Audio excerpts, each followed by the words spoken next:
presenta Motorola con su Motorola Edge 40. Hello, Moto. Se recomienda que le dediquemos al sueño entre 7 y 8 horas promedio para evitar trastornos que puedan tener incidencia en nuestra salud. Pero además de tener las necesarias horas de descanso, se recomienda desconectarnos un tiempo antes de dormir de los aparatos electrónicos y cenar en lo posible liviano. Estas son algunas recomendaciones que, como todos los años, se presentan los 19 de marzo, cuando se conmemora el Día Mundial del Sueño, fecha que busca la toma de conciencia de lo que es un buen dormir. A todo esto, días pasados, un informe o un par de ellos nos invitaron a la confusión sobre posponer o no la alarma a la hora de levantarnos. Es que resulta que una investigación realizada en Suecia estudió a personas que siguen durmiendo después de que suena el despertador. Los resultados muestran que en promedio, los que usan ese botón de dormitar, o sea el snooze, el posponer, duermen un poco menos y se sienten más somnolientos por la mañana que los que nunca siguen dormitando después de que suena la primera alarma. Pero otra investigación, publicada por la revista Journal of Sleep Research, mediante 2 estudios, han determinado los factores predictivos y los efectos de posponer las alarmas. Una de las conclusiones que han obtenido es que 30 minutos de dormitar mejor no afectan el rendimiento cognitivo al levantarse en comparación con un despertar más brusco. ¿Qué es un buen dormir? ¿De cuánto tiempo requiere? ¿Es bueno o malo comer antes de querer conciliar el sueño? ¿Cuánto tiempo antes de dormir es bueno desconectarse de los equipos como celulares o televisores?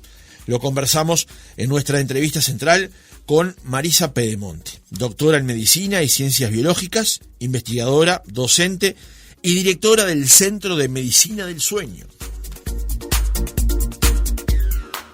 Doctora Pedemonte, ¿cómo le va? Buenos días, gracias por acompañarnos. Hola, buenos días, gracias por la invitación. Es un gusto recibirla esta mañana aquí en la radio para hablar un tema que ni bien lo tiramos, la audiencia reaccionó inmediatamente. Sí, la gente está preocupada por la calidad de sueño que tiene. Efectivamente. La encontramos aquí en Montevideo hoy, pero usted está en Maldonado también, yendo y viniendo con un trabajo de este tipo, digamos, vinculado a este tema.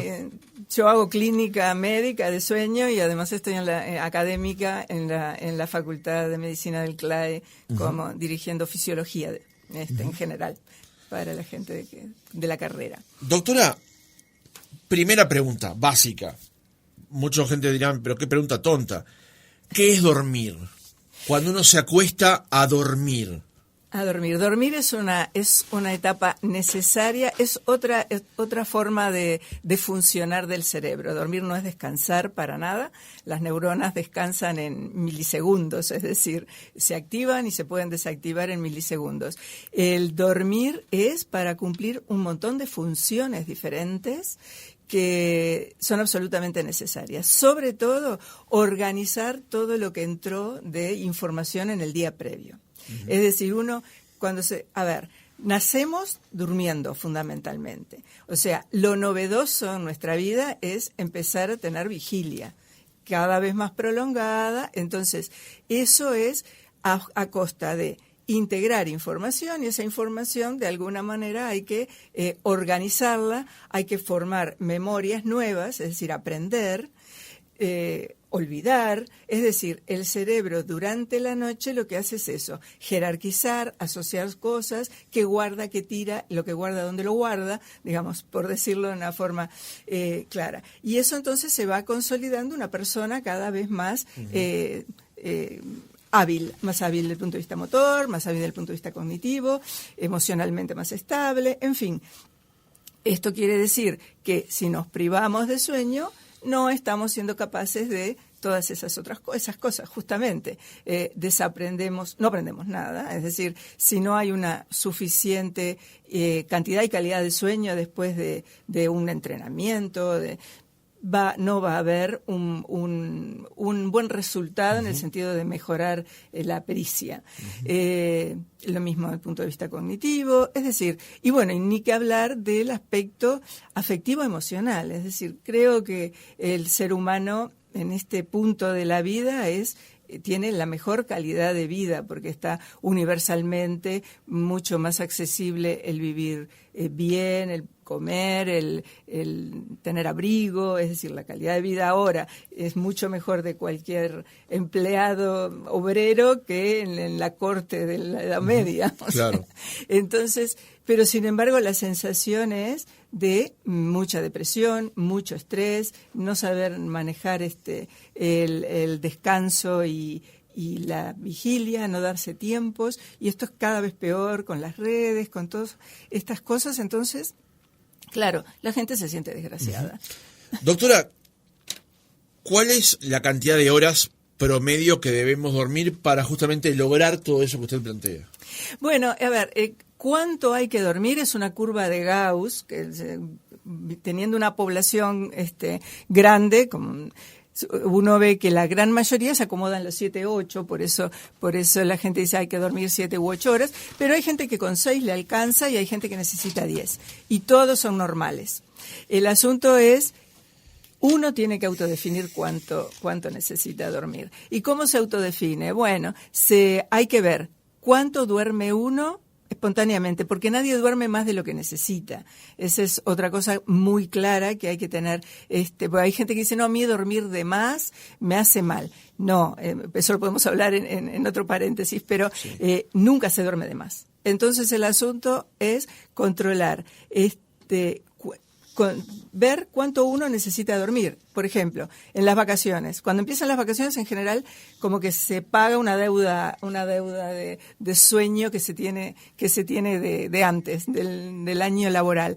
Pero digamos, cuando ya pasó una semana, bueno, ¿cuánto se duerme en las vacaciones a la semana de estar de vacaciones? Eso es lo que uno necesita, por ejemplo. Entonces, cada cual sabe cuánto necesita. Uh-huh. Y esas horas deben dormirse, las que sean, que correspondan, ¿deben dormirse de corridas o puede dormirse 3 horas a la noche y después unas 3 horas más de siesta o 2 horas de siesta para lograr esas 5 que necesitaríamos?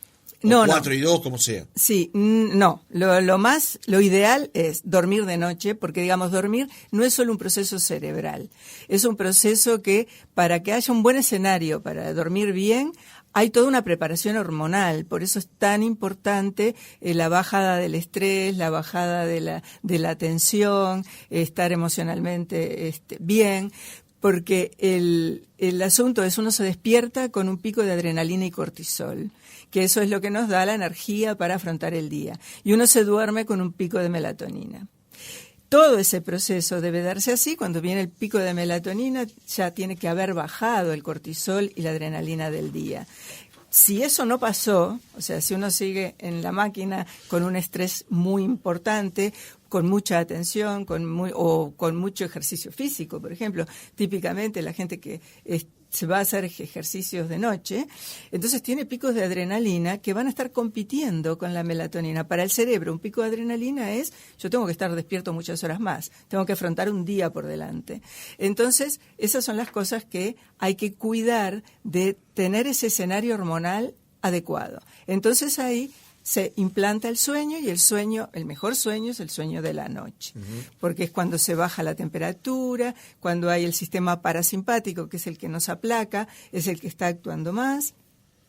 Y la siesta no, la siesta siempre debe ser muy corta. La siesta fisiológica, digamos que es buena, es como un pequeño reseteo en la mitad de la tarde, pero debe ser de media hora a 40 minutos, que no se llega a la profundidad del sueño, que después hace sentir a la gente como que está demasiado, quedó como atontado. Sí, embotado, no una palabra que usaba hoy. Ahí está, o cansado físicamente, porque hay etapas profundas del sueño que aparecen alrededor justamente de la hora del dormir, que son etapas en donde hay una relajación muscular total, donde realmente la profundidad del sueño es el sueño llamado REM o sueño paradójico, que tiene características peculiares que hace que despertarse en ese momento hace sentir raro. Entonces es como, por eso la gente dice, me hace peor. No, es que después remontar eso de vuelta para una vigilia, para seguir la tarde adecuadamente, es complicado. Claro. Entonces la siesta fisiológica,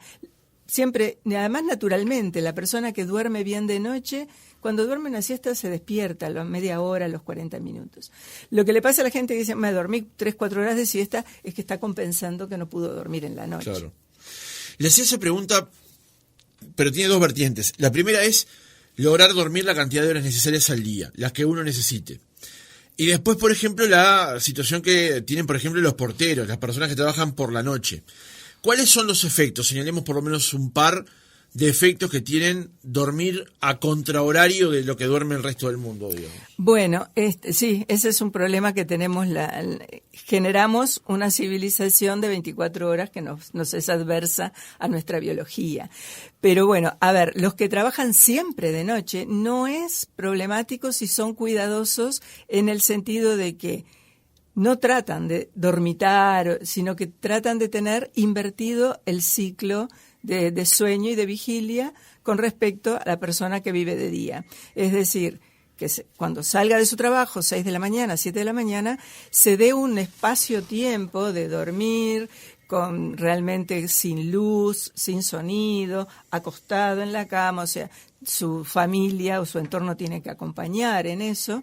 Entonces, ahí, en esa situación ideal, en donde durmiera todo lo que necesita de mañana y parte de la tarde, o sea, que cumpliera con su necesidad de sueño, no habría problema, porque él tendría todo al revés, digamos, pero igual tiene su ciclo.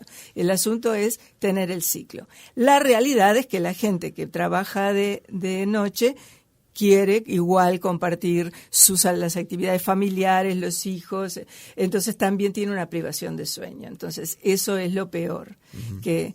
Y bueno, la peor situación es la de los turnos rotativos. Porque ahí sí, ahí hay de noche, una... de día. A veces de día, a veces de noche, cuando se acostumbran, rotan. Entonces, esa es la peor situación, es la más nociva, que es una situación que debería no ir más allá del adulto joven. Es decir, yo siempre digo a las personas que tienen un turno rotativo que tienen que buscar un plan B de vida. Claro. Y las personas que no logran conciliar el sueño o duermen mal, ¿cuáles son las principales afectaciones que sufren luego de un proceso de acumulación de dormir mal durante cierto tiempo? Bueno, a ver,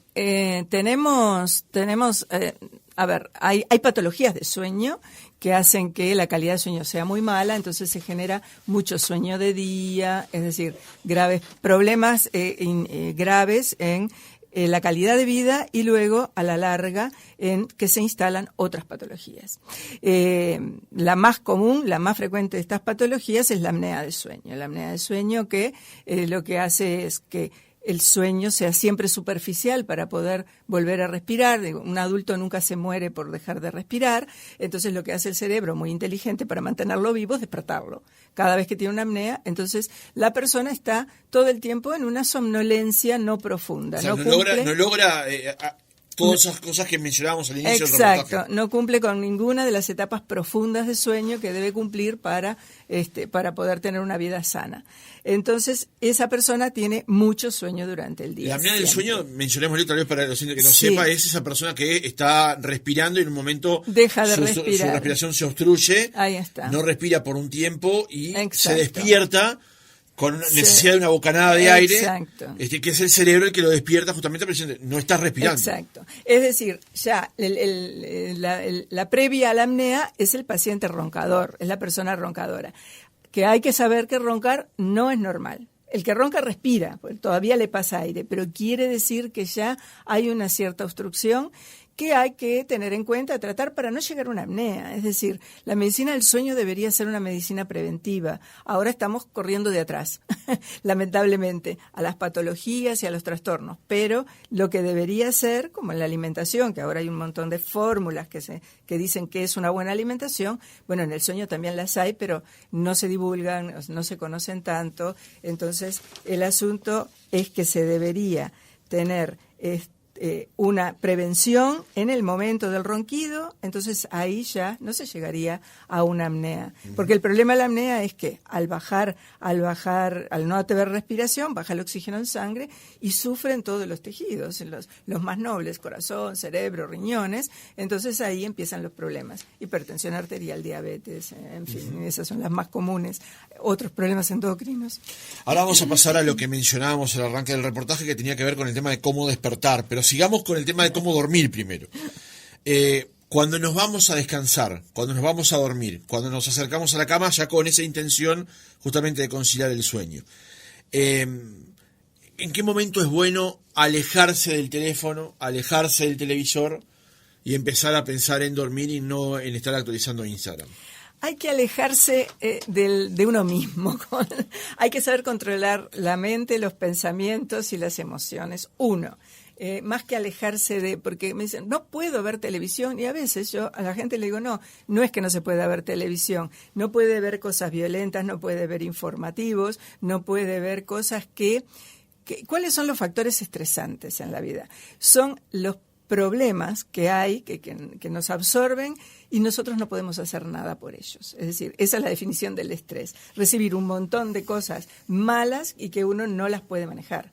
Entonces, mirar un informativo es todo de eso, porque realmente es que estamos recibiendo un montón de noticias espantosas, policiales, internacionales, guerra, y uno no puede hacer nada al respecto. Es lo peor irse a dormir con esa sensación en donde hay, emocionalmente una depresión muy grande, una impotencia muy grande, emocionalmente uno está muy desequilibrado y eso estresa.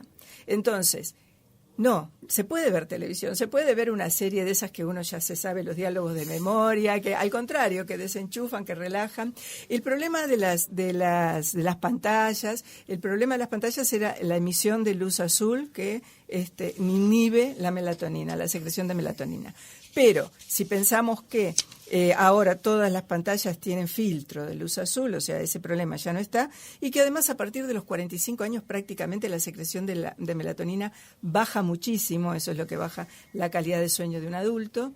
Entonces, en realidad se puede. Lo que no se puede es tener mala onda, recibir mala onda. Pero a veces la mala onda viene de adentro, claro. Es decir, uno no mira nada, muy prolijo. Tengo muchos pacientes insomnes que dicen, no, yo me alejo todo, pero como una cosa de imposición y de que están desesperados por cumplir con las reglas. O sea, yo siempre le digo al insomnio, el insomnio no es una enfermedad, hay que desdramatizarla, no es una enfermedad ni termina en ninguna enfermedad, pero tenemos que corregirlo para tener buena calidad de vida. Uh-huh. Entonces hay que manejarse con eso. Los peores demonios los tiene uno adentro. O sea que si uno se acuesta, por ejemplo, voy a poner el caso personal para no hablar de una entelequia, me pongo a mirar Instagram y veo chistes y veo cuestiones de esas, eso per se no afecta la calidad del sueño que voy a tener, salvo si me pongo a mirar un documental acerca de la invasión rusa a Ucrania, digamos. Bueno, a ver, la interacción con el teléfono es muy particular, es medio compulsiva, sí. Porque uno cuando empieza a mirar y todas las redes están fomentadas para que uno siga y siga y siga. Es decir, antes uno tenía que buscar en YouTube, por ejemplo, qué quería ver. Ahora ya aparecen automáticamente los shorts que están uno tras del otro, y genera como una especie de dependencia, digamos. Sí, además eso no está bueno. Ha llegado al paroxismo de que el video dura 1 minuto 10 o 50 segundos y uno ya a los 4 o 5 segundos, si no le gustó, lo tira.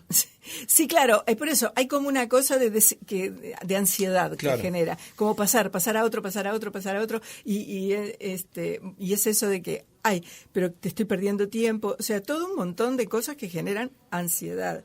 O sea, es mejor mirar televisión o leer un libro, que es una cosa pasiva, que meterse en las redes. Claro. Eso sí que no, porque eso es interactivo, o jugar, porque eso también es interactivo, o contestar mails, porque claro. Eso también es el esfuerzo los workaholic.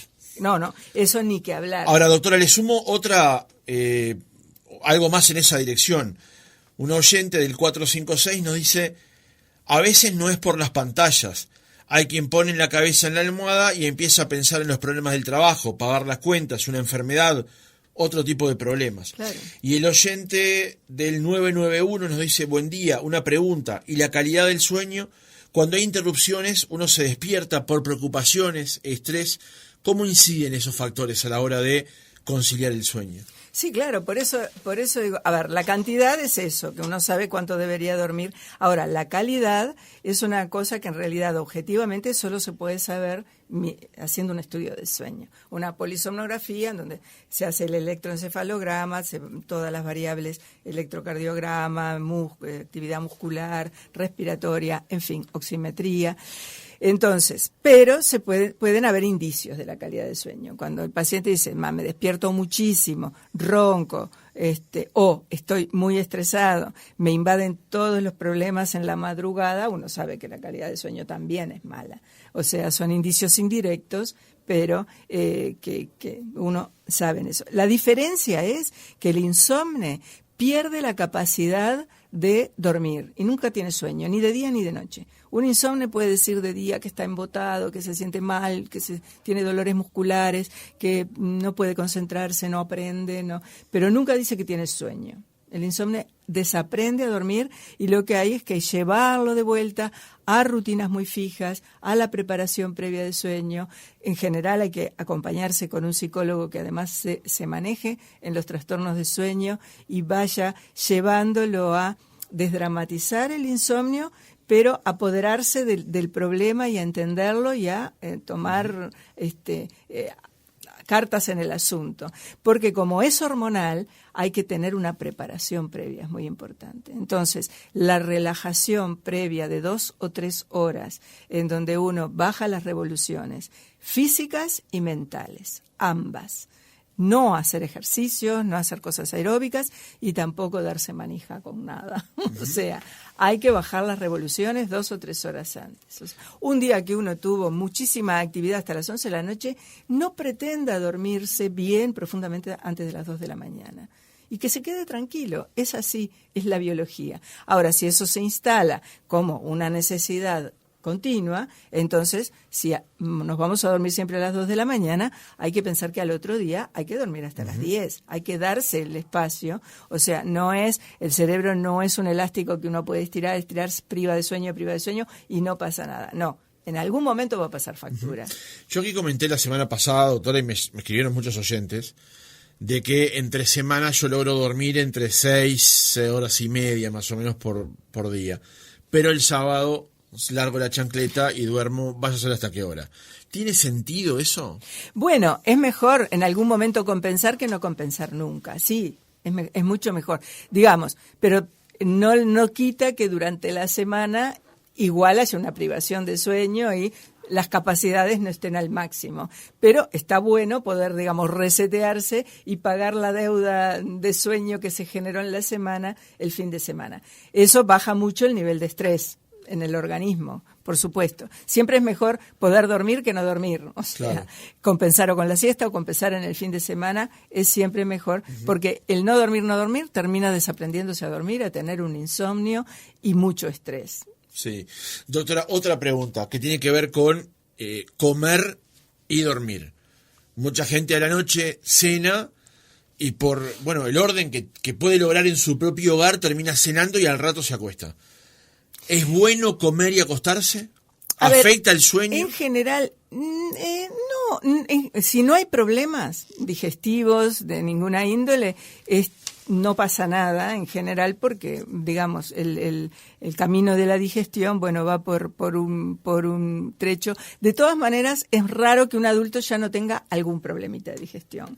O sea, una cierta dispepsia de algún tipo, que tenga una cierta gastritis o reflujo, eso es muy común, que perjudica mucho, o que acompañe la comida con el alcohol. El alcohol, hay que tener en cuenta que si bien relaja, mucha gente dice, no, yo me tomo algo porque entonces, claro, porque el alcohol es ansiolítico, pero perturba la calidad de sueño. Entonces, si bien entran en sueño más fácil, pero la calidad del sueño, hasta que no se lava el alcohol, no se logra.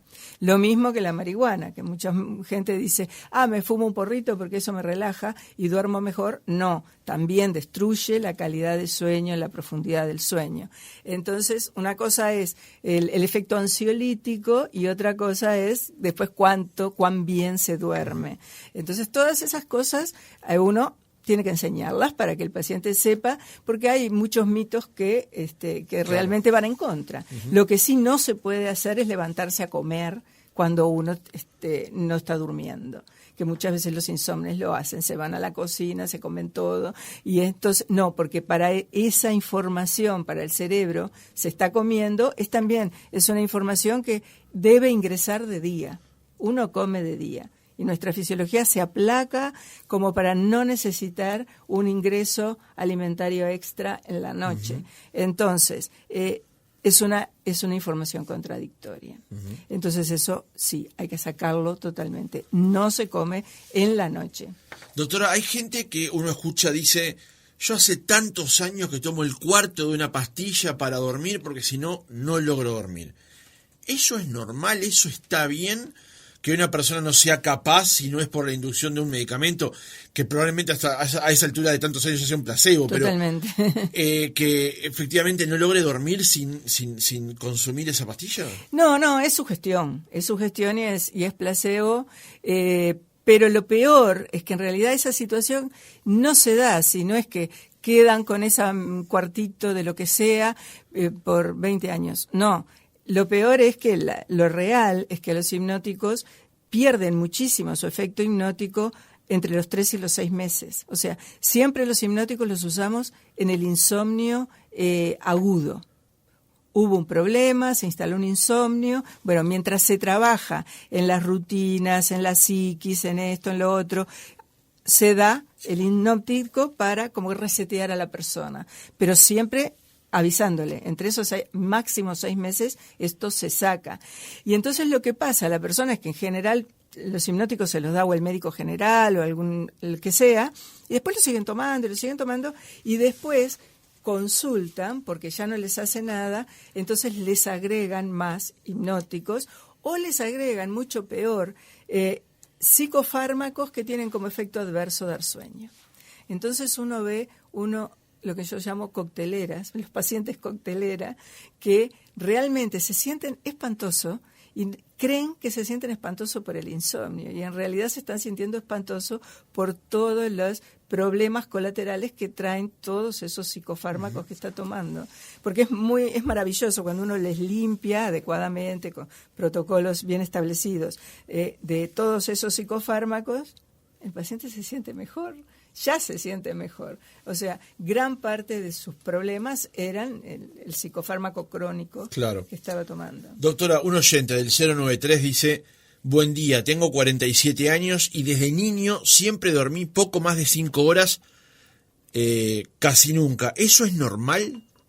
Bueno, si no tiene sueño de día, se siente con buena calidad de vida, se siente enérgico y eso es normal. Uh-huh. Es eso, la curva de Gauss. Hay gente que le alcanza con 5 horas, claro. Bien. Otro oyente del 815 dice, buenas, mi esposo trabaja de noche, duerme 3 horas de mañana, se levanta, almuerza, luego duerme 3 o 4 en la tarde. Yo duermo profundo desde las 12 hasta las 2 o 3 a.m. y luego de 6 a 7. ¿Estamos en problemas?, se pregunta. Bueno, no entiendo, el esposo... Bueno, hace lo que puede porque trabaja de noche. Y bueno, más o menos cumple con las 7 horas. Pero espaciadas, ¿no? Espaciadas, bueno, pero es mejor dormir que no dormir. O sea, no puede hacer otra cosa. Si el consejo, ¿dijo la edad que tiene? No dijo la edad. El consejo es, esto se puede hacer cuando hay una buena resistencia en nuestra biología, que a los 45 años que se disminuye la melatonina, que todo, no se puede jugar 59 nos aclara el oyente. A 59 debería buscar un plan B, porque esto le va a repercutir mucho ya en problemas de hipertensión arterial, endocrinológicos, va a tener sus repercusiones serias a la larga. Es mucho estrés para el organismo tener esas rutinas entrecortadas. Pasemos, doctora, al al despertar, al a la otra tema parte, que digamos. inspiró esto. Por ejemplo, un oyente del 789 dice: Francisco, Marta e invitada, buenos días. Para la doctora, hace años tiré el despertador, es estresante. Y te puedo asegurar que todos los días a las 7, como un despertador, me despierto y el taller lo abro a las 9. Saludos, buenísimo el programa, Alejandro de Colón. No, genial. ¿Sí? O sea, lo ideal es despertarse cuando ya el organismo dice, ya dormí. Uh-huh. O sea, uno se pone el despertador porque está tironeando con privar de sueño, porque uno llegaría a dormir, dormiría más. Que eso es lo aconsejable en los niños, cuando los padres que tironean al niño, lo mantienen despierto porque lo quieren ver, lo quieren disfrutar un ratito más, pero después el niño se tiene que despertar para ir al jardín o para ir a la escuela, y entonces es ese niño que lo visten medio dormido, que no quiere desayunar. Eso es una gran privación de sueño. El niño se tiene que despertar contento y ya, porque ya cumplió con el sueño que necesitaba.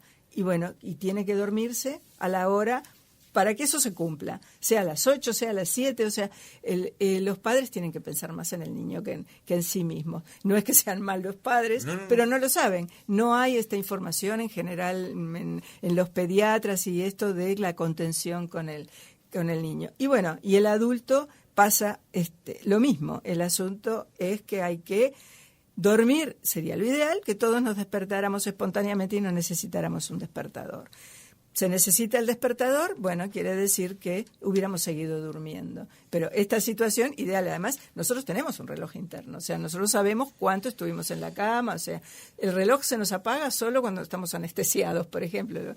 Todos los que tuvimos alguna operación nos damos cuenta de que cuando uno se sale de la anestesia, uno dice, ¿me operaron? ¿No me operaron? Así porque me duele, pero no es que se pierde el control porque se apagó el reloj, digamos, con la anestesia. Claro. En el dormir, no, es un proceso fisiológico y el reloj sigue. Claro. O sea, somos conscientes del tiempo que pasamos. Doctora, ¿qué pasa con aquellas personas que ponen el despertador 6:05, 6:10, 6:15, 6:20, 6:30, 7:15, 7:10 y se terminan levantando 7:30? Sí. ¿Qué pasa con esas personas? ¿Cuál es la respuesta del cuerpo a escuché la alarma y la apagué, escuché la alarma y la apagué, y así estuvo una hora? Es una privación parcial de sueño, lo que hacen, que es una pena, porque ya que la gente está durmiendo menos de lo que necesita, ahí se agrega un plus, porque, a ver, hay varias etapas de sueño, pero digamos, hay dos importantes, que es el sueño de ondas lentas y el sueño REM, que le hablaba, y entonces el sueño de ondas lentas predomina en la primera mitad de la noche. Y el sueño REM, que tiene atonía muscular, y eso predomina en la segunda mitad de la noche. Entonces, ¿qué hacemos con esos despertadores? O sea, porque la gente, claro, cuando el despertador le suena en el sueño REM, se siente realmente con una incapacidad de levantarse, hay que reflotar el tono muscular, esto que hablábamos lo mismo de la siesta larga. Entonces es más lindo despertarse en el sueño lento, que uno está un poquito más superficial. Pero tampoco es, o sea, no se puede elegir eso. Hubo algunos algoritmos que intentaron, pero no es práctico, viable. Entonces, en realidad, eso lo que hace es, suena una vez, entonces superficializo mi sueño y en 5 minutos no lo vuelvo a profundizar. Entonces, en la segunda alarma estoy dormitando superficialmente y lo que hago es perder sueño de calidad, sueño profundo. Pierdo media hora, además que en general esta gente está siempre como que, ¿cuántas alarmas sonaron? Ahora sí me tengo que despertar o ahora no. Ahora claro. No. Entonces muchos de esos llegan tarde a los trabajos porque se creen, después siguen durmiendo, claro. Creen que todavía tengo otra alarma y no. Entonces, no es aconsejable. Si bien estos trabajos medían otra cosa, parece que no da estrés, lo que medían era cortisol, adrenalina, parece que no da picos de estrés. Pero, del punto de vista del sueño, priva del sueño profundo, que es una pena porque ese sueño de la mañana temprano es muy importante.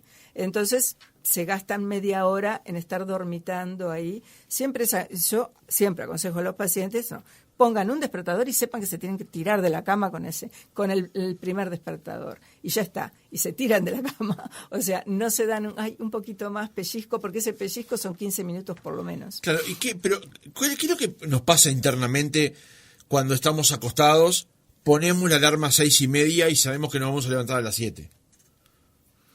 Sí, por eso es como una tortura en el fondo. Lo que hacemos es ir superficializando para ir despertándonos de a poco. Pero digamos, es como un lujo cuando estamos necesitando mucho tener buena calidad de sueño. Gastar media hora en despertarnos de a poco no está bueno. Es Claro. como que no es aconsejable. Está bien. Doctora, ¿cuándo en todo el proceso que se da entre que uno se duerme y el que se despierta, cuándo sueña? ¿Y por qué sueña? Soñar se sueña toda la noche. Lo que pasa es que uno no lo recuerda en general. Se recuerda cuando hay un ensueño muy cercano a los despertares. Entonces ahí sí se suele recordar. Y en realidad para los neurocientíficos consideramos que el ensueño es un epifenómeno. Claro, el cerebro está trabajando a 1000, organizando cajones de memorias y esto y lo otro. Entonces cuando en todas esas idas y vueltas uno se despierta y capta. Había una imagen por ahí boyando, de repente, de alguna de esas cosas, de esos procesos de consolidación de memoria. Entonces, bueno, siempre los sueños en las personas videntes tienen un 100% de imágenes. Y después hay un 40% de sueños que además tienen audición, y eso también, porque hay zonas activas del cerebro que procesan la parte auditiva que están funcionando y entonces se meten en el sueño. Y después todo lo otro es las otras sensorialidades son es muy difícil tener un sueño de gustos o de olfato, ya eso es un porcentaje mucho menor. ¿Pero por qué se da el hecho de que a veces soñamos con ser un emperador y otra vez nos están persiguiendo unos perros, digamos? Alguna vez es un sueño, otra vez es una pesadilla. Bueno, a ver, las pesadillas, claro, eso ya es otro contexto. Eso Ajá. es ya el área de la psicología, o sea, el contenido del sueño que sea pesadillesco es con lo que trabaja el psicólogo, porque en realidad el sueño son una cosa muy simples, mucha imagen y algún sonido a veces. O sea, lo que después arma la historia es la vigilia. Es lo que uno mira, y eso está bien caracterizado. Se despierta, hay unas pocas imágenes, pero si a los 5 minutos se le dice, bueno, siga pensando en el sueño, hay una historia estructurada. O sea, cada vez está más estructurado. Pero eso es una elaboración de la vigilia y en eso trabajan los psicólogos para entender cuáles son los problemas de la persona. El cerebro es el mismo, dormido o despierto. O sea, una persona ansiosa suele tener pesadillas de cosas de ansiedad. No llego, corro y no llego, estoy haciendo y no puedo. Una persona deprimida tiene pesadillas con depresión. O sea, en general, el cerebro es el mismo, como decía, Claro. y las manifestaciones son las mismas. Un oyente del 772 nos pregunta por las parálisis del sueño. ¿Qué son y cómo se generan? La parálisis del sueño es lo que se considera una parasomnia, es decir, un acompañamiento del sueño que no tiene ninguna importancia, no es una patología y no genera ningún trastorno de sueño. Es simplemente que el despertar y el dormirse no es una llave que se prende y que se apaga, sino que es un procesito que en general es muy sincronizado, pero a veces el tono muscular demora más en restablecerse y la persona tiene unos segundos que siente que no se puede mover. Ningún problema, siempre se puede mover segundos después, pero bueno, impresiona. Simplemente cuando uno le explica que eso es así, que simplemente empiece a tratar de mover los ojos, a mover las extremidades, es cuestión de segundos. Puede acompañar como patología a cuando hay crisis de sueño durante el día, ataques de sueño, a la enfermedad que es la narcolepsia, un tipo de narcolepsia que tiene parálisis de sueño acompañante. Pero digamos, para que sea una patología, tiene que estar lo otro, los ataques de sueño las 24 horas, el sueño excesivo, en fin. Bien, nos han quedado muchos mensajes en el tintero, pero creo que hemos cubierto buena parte de lo que nos proponíamos conversar esta mañana. Doctora Marisa Pedemonte, doctora en Medicina y Ciencias Biológicas, investigadora, docente, directora del Centro de Medicina del Sueño. Gracias por haber estado otra mañana con nosotros. Bueno, gracias a ustedes. Divulgar esto es muy importante, así que muchas gracias.